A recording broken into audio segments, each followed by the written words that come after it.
পরাধীন হয়ে একবার, মুক্তি অর্জন করে একবার, অথবা স্বাধীনতা অর্জন করে একবার, কিন্তু আমরা প্রধানত হয়েছি পরাধীনতা স্বীকার করেছি বারবার।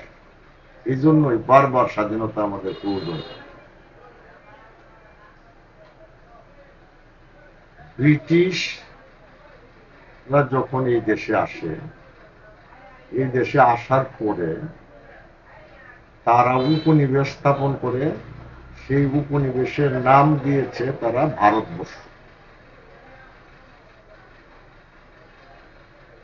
এই যে ভারতবর্ষে ব্রিটিশরা আসলো, আসার পরে তারা এই দেশের মানুষের উপর শোষণ, লুণ্ঠন, নিপীড়ন চালালো এবং এই দেশের সম্পদ নিয়ে বা এই ভূখণ্ডের সম্পদ লুট করে নিয়ে তারা তাদের সাম্রাজ্যকে উন্নত করলো। আমাদেরকে এই বিষয়গুলি বুঝতে হলে সমাজকে বা সামাজিক কাঠামোকে বিশ্লেষণ করতে জানতে হবে। তখন দেখা গেছে যে এই যে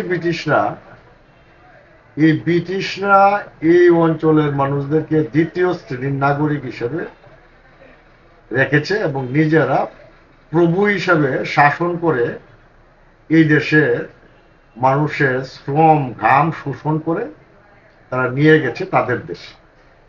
ফলে এই দেশের কোনো জাতীয় পুঁজির বিকাশ ঘটে নাই,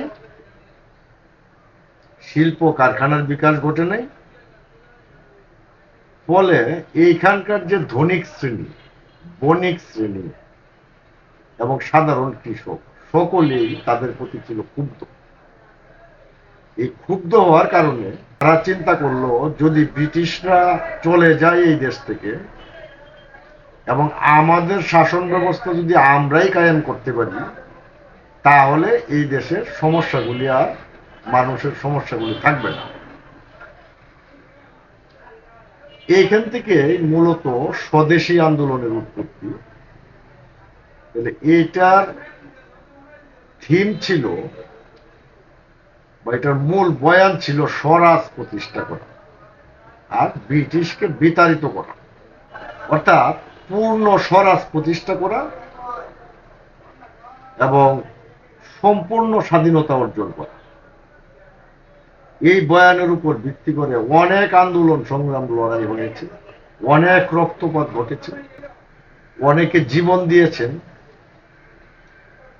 এই লড়াই সংগ্রামের ভিতর দিয়ে এবং প্রাণহানির ভিতর দিয়েই ব্রিটিশরা এখান থেকে চলে গেছে। এই ব্রিটিশ বিরোধী আন্দোলনের মূল মন্ত্র ছিল সম্মিলিত মানুষের মুক্তি এবং সম্মিলিতভাবে আত্মসম্মান প্রতিষ্ঠা করা। যে ব্রিটিশ বিরোধী আন্দোলনের বয়ান কি ছিল? বয়ান ছিল স্বরাজ প্রতিষ্ঠা করা, অর্থাৎ বিদেশি শাসককে বিতাড়িত করে নিজের শাসন কাঠামো, শাসন ব্যবস্থা কায়েম করে। ব্রিটিশরা চলে যাওয়ার পরে যখন পাকিস্তান হইল, এই পাকিস্তান দুইটা অংশে বিভক্ত ছিল, একটা হইল পূর্ব পাকিস্তান আর একটা হইল পশ্চিম পাকিস্তান। সেইখানে এসে দেখা গেল পাকিস্তানের মানুষকে শোষণ নির্যাতন করছে। তখন একটা স্লোগান আসলো, ইয়া আজাদি জুটা হায়, লাখো ইনসান ভুখা হায়। অর্থাৎ এই যে স্বাধীনতা, এই স্বাধীনতা ভুয়া, কারণ লক্ষ লক্ষ মানুষ না খেয়ে আছে। অর্থাৎ মানুষের যে আত্মমর্যাদা, সম্মান, এটা প্রতিষ্ঠা হয়েছে। এখানে আরেকটা বিষয় আপনারা খেয়াল করবেন, 24 বছরের পাকিস্তানের যে শাসন ব্যবস্থা, এই শাসন ব্যবস্থার মধ্যে যে বিষয়টা আসছে, পশ্চিম পাকিস্তান তারা পূর্ব পাকিস্তানকে একটি মিনি উপনিবেশ বানানোর প্রক্রিয়ায় শাসন ব্যবস্থা কায়েম করেছিল।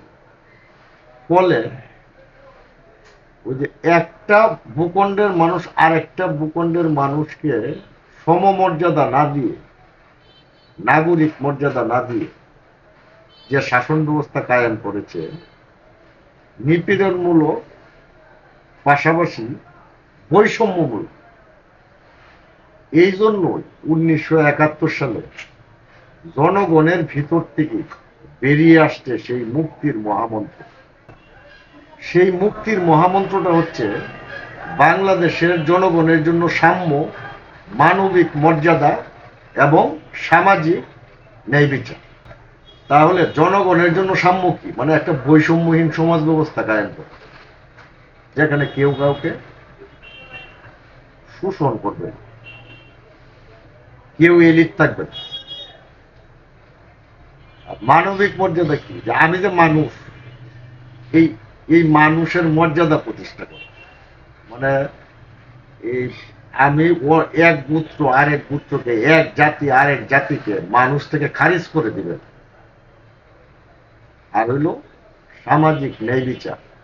ন্যায় মানে সমান, একই রকম। এর উপর ভিত্তি করে এই একটা বয়ান দাঁড়ায় গেছে। এই বয়ানের উপর পতঙ্গের মতো মানুষ ঝাঁপিয়ে পড়েছে এবং এই দেশকে মুক্ত করেছে। কিন্তু দেখা গেল এই তিনটা বিষয়ের একটাও বাস্তবায়ন ঘটে। এই তিনটা বিষয়ের একটাও যেহেতু বাস্তবায়ন ঘটে নাই, জনগণের আকাঙ্ক্ষা পরিপূর্ণতা লাভ করে। ফলে এই আকাঙ্ক্ষাটা তাদের মধ্যে বা তাদের এই যে অভিপ্রায়, এই অভিপ্রায়টা তাদের মধ্যে রয়ে গেছে। একবারে ঠিক 54 বছর পরে, 53-54 বছর পরে 2024 সালে বিপুল বেগে, প্রবল উদ্যানে এই তিনটা বয়ান বা তিনটা কথা আবার ফিরে আসছে। ফিরে এসে বলছে বাংলাদেশের জনগণের জন্য সাম্য, মানবিক মর্যাদা এবং সামাজিক ন্যায় বিচার করার জন্য একটি কর্তৃত্ববাদী শাসনের অবসান ঘটাতে হবে। এজন্যই ওই যে নামটা বৈষম্য বিরোধী আন্দোলন, এই নামের ভিতরে পতঙ্গের মতো জীবন দিছে মানুষ। বিষয়টা সহজ। আজকে আমি বলতে চাচ্ছি, যতদিন পর্যন্ত না এই যে অভিপ্রায় জনগণের সেটা সফলতার মুখ দেখবে, ততদিন পর্যন্ত বারবারই এই ধরনের ঘটনা ঘটতেই থাকবে। অবশ্যই অবশ্যই আমাদেরকে ইতিহাস থেকে শিক্ষা নিতে হবে।